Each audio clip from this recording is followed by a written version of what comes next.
আপনি তালাক দিতে চান না, কিন্তু আপনার বউ আপনাকে তালাক পাঠিয়েছে।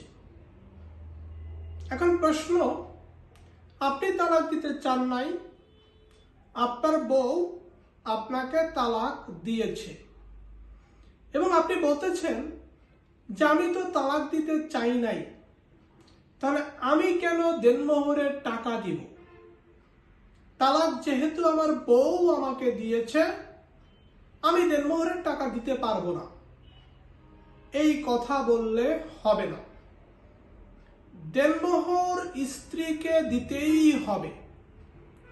তালাক স্ত্রী দিয়েছে ঠিক আছে, তারপরেও স্ত্রী এই কাবিনের টাকাটা পাবে।